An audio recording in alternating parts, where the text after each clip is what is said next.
इस वीडियो में दोस्तों आपका बहुत बड़ा काम करने वाला हूं। केमिस्ट्री के जो मोस्ट इंपॉर्टेंट नियम है दोस्तों, बिना रटाए बिना ताम झाम के आपको दिमाग में छप जाएगा, ऐसा टेक्निक बताऊंगा दोस्तों। जो मैं कह रहा हूं वो मैं साबित करके दिखाऊंगा। इस वीडियो के अंत में आप खुद जज कर लेना कि जो मैंने कहा वो सही किया या जो मैंने कहा वो साबित किया या सारे सारे इंपॉर्टेंट टॉपिक जो दिख रहे हैं दोस्तों, एक एक करके धजिया उड़ा देंगे। एकदम अच्छे से कॉन्सेप्ट को समझेंगे दोस्तों, आपके दिमाग में एक एक कॉन्सेप्ट छप जाएगा, आपको कहीं रटना नहीं पड़ेगा। तो बिना देर के आइए शुरुआत करते हैं। अब दोस्तों ध्यान से समझना, ये सारी चीजें आप बिना रटे सीखोगे, मैं साबित तुरंत करके दिखाऊंगा। याद रखना दोस्तों, जैसे नशा एक व्यक्ति को धीरे धीरे खत्म कर देता है, उसी तरह एक टीचर अगर किसी भी चीज को केवल पढ़ के चला जा रहा है तो उसी तरह स्टूडेंट का दिमाग भी धीरे धीरे नष्ट होता है और उस दौरान उसकी सीखने की चाहत खत्म होने लगती है और वो पोपट की तरह रटना शुरू कर देता है। और अनगिनत टीचर ऐसा करा भी रहे हैं।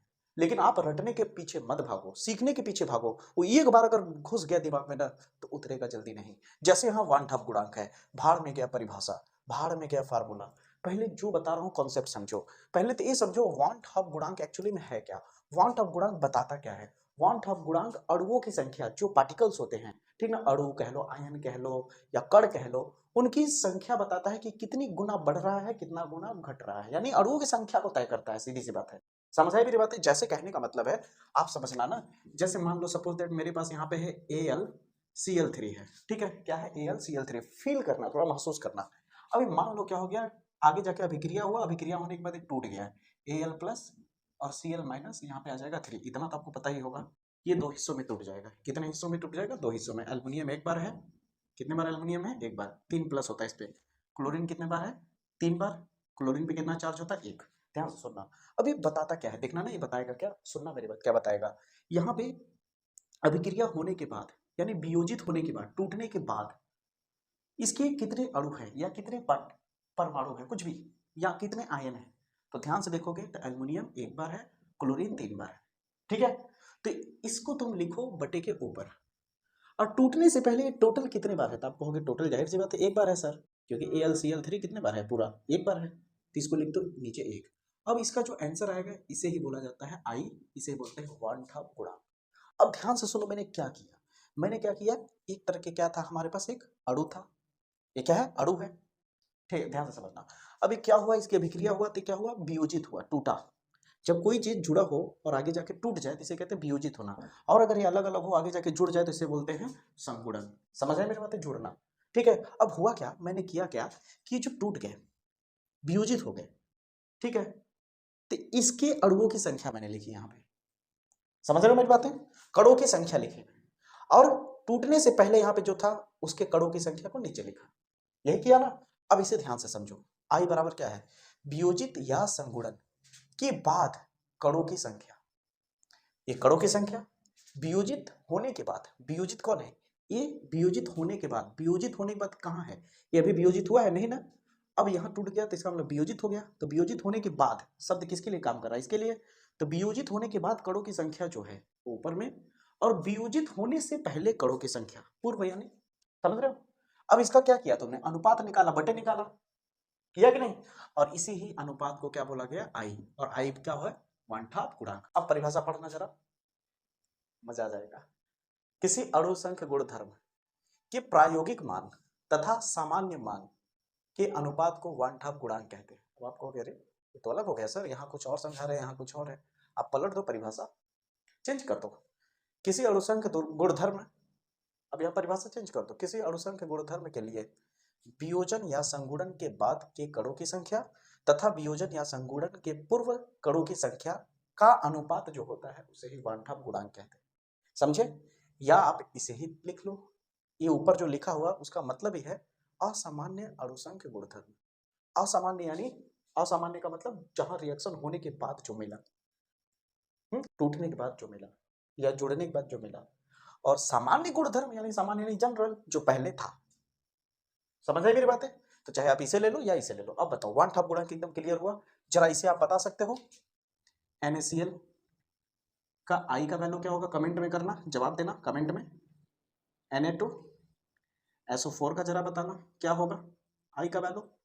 फिर इसके बाद बताना क्या लिख दो, Al2SO4 का होल थराइज। जरा बताइयो इसका, तीनों का वन ठप गुणांक बताना। पक्का बता दोगे ना? एक तो अच्छा बता देता हूँ, देखो ये कितना हो जाएगा, एक और एक टूट गया एक, तो कितना हो जाएगा, ऊपर में 2 और नीचे में ये टोटल भाई एक ही ना है, तो हो गया ये। हल करोगे कितना हो जाएगा, 2। इसका आंसर कितना हो जाएगा, 2। ऐसे टिक आउट क्वेश्चन में आ सकता है, आपको एक वैल्यू दे देगा, कहेगा कि ये 100% डिसोसिएट हो गया। डिसोसिएट का मतलब समझते हो, टूट गया 100%। अगर ये 100% टूट गया तो बताओ क्वांटम गुणांक कितना है, ऐसे बोल सकता है। समझ आए मेरी बात है, कंप्लीटली डिसोसिएट हो गया।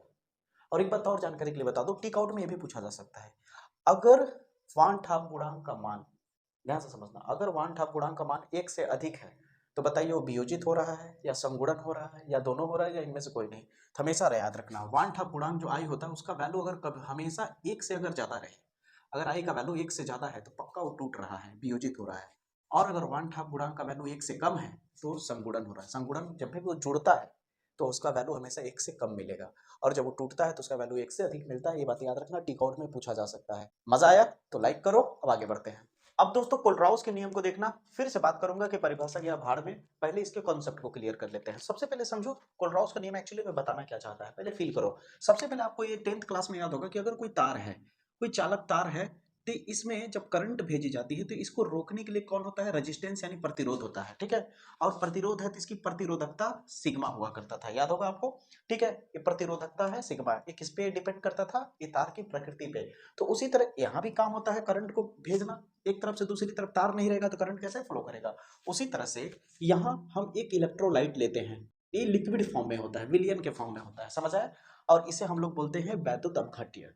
वैद्युत अपघट्य का मतलब होता है इलेक्ट्रोलाइट, ठीक है। वैद्युत अपघट्य नहीं समझे, मैं समझाता हूँ। ऐसा चीज इसमें डाला जाए कि जो आसानी से प्लस और माइनस में टूट जाए, समझो बात को। इसमें ऐसा चीज हमें डालना है जो आसानी से प्लस और माइनस में टूट जाए। जो आसानी से प्लस और माइनस में टूट जाता है उसे हम कहते हैं वैद्युत अपघट्य, उसे कहते हैं वैद्युत अपघट्य। जो जितना ही ज्यादा मात्रा में, जो जितना ही आसानी से टूट जाए वो प्रबल वैद्युत अपघट्य होता है, और जो आसानी से न टूटे या कम मात्रा में टूटे वो दुर्बल वैद्युत अपघट्य होता है। वैद्युत अपघट्य 3 तरह के होते हैं, क्षार, अम्ल और लवण। इसके अलावा भी हो सकते हैं, ठीक ना, कार्बनिक भी होते हैं, लेकिन अभी फिलहाल मोटा मोटी तौर पे समझो। जैसे मान लो यहाँ पे कहना क्या चाह रहा है, ध्यान से समझना। अब यहाँ पे कोई लिक्विड डाले हो तो लिक्विड में अब तुम प्रतिरोधकता तो बोलोगे नहीं, अब लिक्विड है तो लिक्विड क्या होगा, इसकी अणुओं की संख्या किसमें निकालते हो, मोल में। किसमें, मोल में, इसलिए इसे मोलर चालकता के फॉर्म में लिया जाता है। जैसे यहाँ प्रतिरोधकता है तो यहाँ पे क्या होगी, मोलर चालकता, क्या होगा, मोलर चालकता। तो मोलर चालकता को हम लिखते हैं कैपिटल लैम्डा, ये मोलर हो गया, मोलर चालकता। और ये अनंत तनुता, ठीक है। तो यहाँ पे परिभाषा क्या है कि अनंत तनुता पर किसी वैद्युत अपघट्य, किसी वैद्युत अपघट्य की जो मोलर चालकता होती है, ध्यान से समझना, इसकी जो भी मोलर चालकता होगी, ठीक है, मान लेते हैं हम यहाँ पे ले लेते हैं NaCl, ठीक है। तो इसकी जो मोलर चालकता होगी, इसकी जो मोलर चालकता होगी वो किसके बराबर होगी, इसके धन आयन और ऋण आयनों की मोलर चालकता के बराबर। जब ये टूटेगा, तो ये जब टूटेगा तो Na टूट करके आएगा Na प्लस में, आएगा कि नहीं, Na प्लस में, यहाँ इंफिनिटी लगा देना, और ये टूटेगा तो किस में हो जाएगा, Cl माइनस में। समझे कि नहीं मेरी बातें।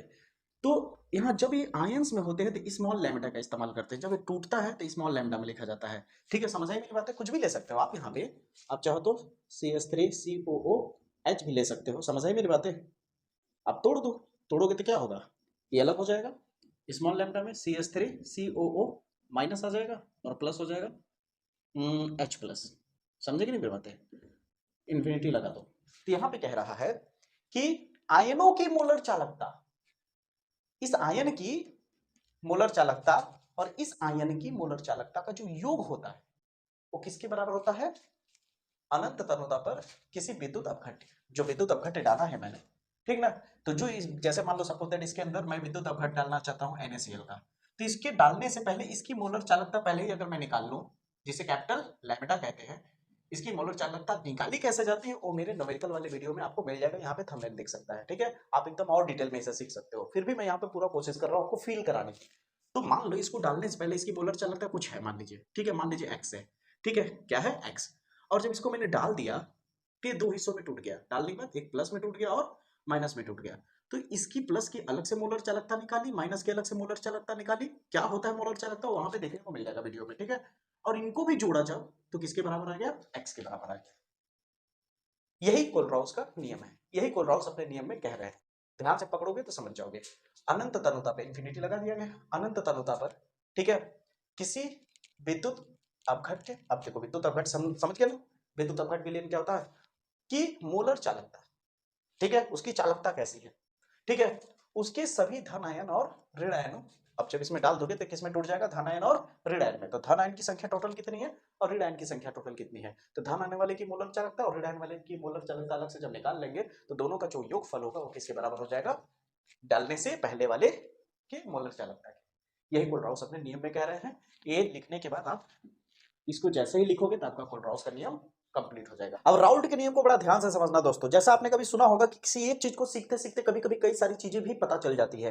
तो कहने का मतलब है कि हम राउल्ट के नियम को तो समझेंगे, लेकिन इस राउल्ट के नियम की वजह से आपको वाष्प दाब का अवनमन क्या होता है ये सीख जाओगे, वाष्प दाब का आपेक्षिक अवनमन क्या होता है ये सीख जाओगे, यहां तक कि मूल प्रभाज भी आपको क्लियर हो जाएगा। ठीक है दोस्तों, और अगर चाहते हो कि और बेहतर तरीके से सारी टॉपिक पे पकड़ रखना, ठीक है, वाष्पशील द्रव क्या है, अवाष्पशील द्रव क्या है, हर एक टॉपिक पे न्यूमेरिकल भी करना चाहते हो तो मेरा वन शॉट वीडियो है उसे जरूर देखना, ठीक है, एड स्क्रीन में लगा दूंगा। अब ध्यान से समझना, राउल्ट के नियम पे पहले नहीं चलो, राउल्ट का नियम एक्चुअली में है क्या पहले वो समझो, उससे पहले मैं आपको, तो राउल्ट का नियम पहले है क्या एक्चुअली में, अगर आप परिभाषा पढ़ा दो तो कोई मतलब नहीं रह गया वीडियो बनाने का, वो तो आप अपने घर में भी नोट्स बनाए होंगे पढ़ सकते हो, उम्मीद लगा के आए हो कि इसे आप सीख सको, ठीक है, ताकि आपके दिमाग में उतर जाए नशे की तरह, ठीक है। तो ध्यान से समझना, सबसे पहले समझो कि कंटेनर है, इसमें केवल पानी है, केवल पानी, पानी के अलावा कुछ नहीं है, तो इसका मतलब शुद्ध है, शुद्ध विलायक, शुद्ध विलायक का मतलब प्योर सॉल्वेंट है, ठीक है।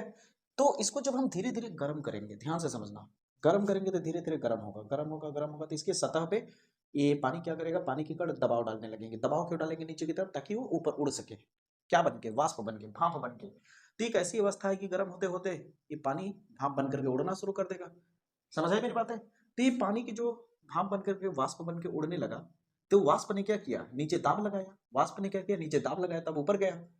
तो यहाँ जो इसने दाब लगाया उस दाब को मैं पी नोड कहूंगा, क्या कहूंगा, पी नोड, पी का मतलब हो गया वाष्प दाब, और नोड का मतलब होता है दोस्तों याद रखिएगा प्योर, नोड जब भी लगता है हल्का सा जीरो, वो प्योरिटी को दर्शाता है कि इसका मतलब ये जो है वाष्प दाब किसी प्योर का है, किसी प्योर यानी किसी शुद्ध का है, किसी शुद्ध विलायक का, इसमें कोई इम्प्योरिटी नहीं है।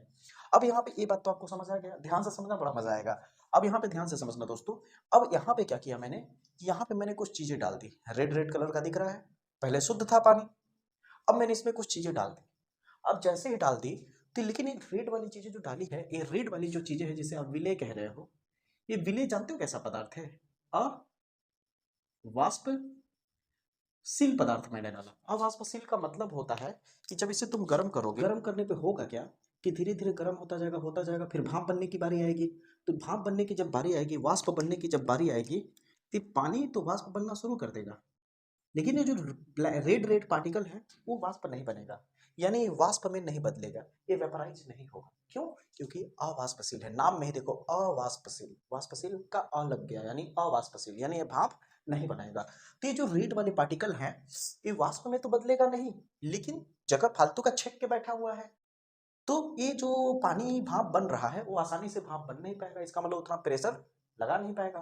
तो इसके मुकाबले यहाँ पे जो पानी का प्रेशर होता है वो प्रेशर थोड़ा कम हो जाता है, तो इसे हम यस लगाते हैं, यस का मतलब विलियन का, यहाँ पे शुद्ध था और यहाँ दो लोग हो गए, दो लोग मिलने के बाद विलियन हो गया, इसलिए यस लगा दिया, ठीक है। अब हम नोड नहीं लगा सकते, नोड इसलिए नहीं लगाओगे क्योंकि यहाँ का जो दाब है वो मिक्सचर का हो गया, इसलिए इसे आंशिक दाब कहते हैं। ये क्या है, आंशिक दाब, और यह है वाष्प दाब। वाष्प दाब जब शब्द का प्रयोग होता है तो शुद्ध के लिए होता है, और आंशिक शब्द का जब प्रयोग होता है तो अशुद्ध जब होता है वहां से निकलने वाली दाब को बोला जाता है, समझ आए। अब यहाँ तक आपको समझ में एकदम एग्जैक्टली आ गया होगा। अब यहाँ पे आपको कुछ खास बात बताता हूँ, मान लो कि हमारा कंटेनर है, यहाँ का जो दाब था थोड़ी देर के लिए समझ लो कि 50 था, ठीक है, और जब मैंने इसमें कुछ चीजें मिला दी तो ये जो दाब 50 था वो घट करके मान लो 30 हो गया, कितना हो गया, 30। तो आपसे कोई पूछे कि यहाँ जो दाब था और यहाँ जो दाब हुआ उसमें चेंजेस कितने का आया, तो आप कहोगे 50 में से 30 घटा दीजिए, जो आया 20 आया, घटाने के बाद जो 20 आया, यानी यहाँ से वहां पे जब चीजें डाली मैंने तो दाब कितना कम हो गया, तो 20 हो गया कम, पहले 50 था 30 हो गया, तो कितने की कमी आई, 20 की। ये जो कमी दिखा रहा है, कमी जो दिखा रहा है, कमी का मतलब होता है अवनमन, अवनमन क्या होता है, अवनमन, और ये क्या था, वाष्प दाब, तो हो जाएगा वाष्प दाब का अवनमन। इसका मतलब अगर तुम इस पी नोड में से पी एस को घटा रहे हो, देखो 50 का मतलब वही पी नोड और 30 का मतलब पी एस, तो अगर बड़े में से छोटे वाले को, ये ज्यादा वाला है ना वैल्यू वाला और ये कम वाला है घट गया था, तो ज्यादा में से कम को जब आप घटाते हो तो जो भी आपका वैल्यू आता है यहाँ पे, जो भी इसका आंसर आएगा उसे हम बोलते हैं वाष्प दाब का अवनमन। ठीक है, ध्यान से समझना दोस्तों। वाष्प दाब का सीख तो राउल्ट के नियम को रहे हो, लेकिन याद रखना इसका अलग से भी प्रश्न बन सकता है। राउल्ट के नियम को परिभाषित कीजिए तथा राउल्ट के नियम से वाष्प दाब के अपेक्षिक अवनमन को भी समझाइए। तो देखो यही चीज चल रहा है, ठीक है। अभी तो अवनमन हो गया, ये वाष्प दाब का अवनमन हो गया, लेकिन यही जो तुम्हारा फार्मूला है P note minus P S, इसी में अगर तुम इसी पी नोट का फिर डिवाइड कर देते हो, क्या कर देते हो, जो भी इसका आंसर आए, जैसे मान लो सपोज दैट यहाँ 20 आया था, ये लिख दिया मैंने 20, अब इसी 20 में डिवाइड कर दो 50 का, तो जो भी कटने के बाद आंसर आएगा वो क्या हो जाएगा, अपेक्षिक अवनमन हो जाएगा। क्या हो जाएगा, अपेक्षिक। तो यहाँ पे क्या हो जाएगा, वाष्प दाब का अपेक्षिक अवनमन। अब जब ये वाष्प दाब का अपेक्षिक अवनमन आएगा, जब कटने के बाद कितना है, 0 0 कट गया, 2/5 आया, कितना आया, 2/5 यानी 0.समथिंग 4 आएगा। ठीक है, अभी जो कटने के बाद जो आंसर आया, ये बता रहा है कि जो आंसर है आपका, ये इसके मोल प्रभाज के बराबर है, इसके मोल प्रभाज के बराबर है। मोल प्रभाज कौन है, जिसको मैंने डाला, विलय को अगर मान लो इसके मोलों की संख्या को n कह दे और जल जो ज्यादा मात्रा में इसके मोलों की संख्या को कैपिटल N कह दे, तो क्या हो जाएगा, स्मॉल n बटा n प्लस कैपिटल N। यही लिखते हैं ना फार्मूला, ये दोनों एक दूसरे के बराबर हो जाते हैं। ये कौन बोल रहा है, राउल्ट बोल रहा है भैया, समझ आया। अब परिभाषा पढ़ना था, मैं पढ़ता हूँ परिभाषा। इस नियम के अनुसार किसी विलायक में अवाष्पशील पदार्थ घोलने पर, ये देखो विलायक है, अब विलायक में क्या घोलने जा रहे हैं, अवाष्पशील पदार्थ। अवाष्पशील पदार्थ घोलने पर जो इसका अपेक्षिक अवनमन होता है, ये मूल प्रभाज के बराबर हो जाता है। ये कौन बोल रहा है भैया, राउल्ट का नियम। हो गया, इतना लिख दोगे हो जाएगा, राउल्ट का नियम, फार्मूला लिख दोगे, क्लियर। अब इस क्वेश्चन को देखिए दोस्तों, इसको तो बहुत ही इजी है, 2 शब्दों में खत्म हो जाएगा। कह रहा है आभासी आणविकता अभिक्रिया किसे कहते हैं, पूछा जा सकता है उदाहरण के साथ। तो आप लिखेंगे वह अभिक्रिया जिसकी कोटि 1 हो, जैसे शून्य कोटि का अभिक्रिया, प्रथम कोटि का अभिक्रिया क्या होता है, कोटि ही तो है ना। तो याद रखना, ऐसी अभिक्रिया जो प्रथम कोटि वाली होनी चाहिए। कैसे, जिसकी कोटि कितनी हो, 1 हो, परंतु उसकी आणविकता 1 ना हो, उसकी आणविकता क्या हो, 1 ना हो। ऐसे रिएक्शंस को हम कहते हैं आभासी आणविकता अभिक्रिया कहते हैं। एक एग्जांपल मैंने दे दिया, ठीक है। अब आपको ये भी तैयार हो गया। अब यहाँ पे आती है बारी हेनरी का नियम। तो हेनरी का नियम मेरे विलियन वाले चैप्टर में जाकर के देखिए, आपको क्लियर कट समझ आएगा। इसलिए मैं कह रहा हूं, क्योंकि हेनरी के नियम की वजह से आप जब जाओगे उसे देखने, तो वहां आपको परासरण क्या है, विसरण क्या है, परासरण दाब किसे कहते हैं, बहुत सारी चीजें वहां पे देखने को मिलेगी। और सबसे बेहतर बात क्या है कि सबसे कम समय में, आप वीडियो का लेंथ देखेंगे बहुत कम है, लेकिन बड़ी ही यूनिक तरीके से, बड़ी ही सटीक तरीके से मैंने समझाया है। मोल क्या है, मोललता क्या है, मोलरता क्या है, बिना रटे परिभाषा एक एक पॉइंट समझ आएगा, फार्मूले भी। इसलिए मैं आपको कह रहा हूं, क्योंकि हेनरी की वजह से ही तो कम से कम वहां जाओगे, जिसकी वजह से आप बहुत कुछ पाओगे। ठीक है दोस्तों, तो उम्मीद करता हूं बताने का तरीका एकदम सटीक और एकदम बेहतर लगा होगा, नॉलेज भी बढ़ गया होगा, आपको तैयारी भी हो गया होगा। अब वीडियो को लाइक करके चैनल को सब्सक्राइब प्लीज कर लो, और दोस्तों तक प्लीज शेयर करिए वीडियो को, ताकि मेरी भी मदद हो सके, मेरा भी सपोर्ट हो सके। ठीक है दोस्तों, मुलाकात होगी इसी तरह के बेहतरीन वीडियो के साथ, तब तक के लिए जय हिंद, जय भारत।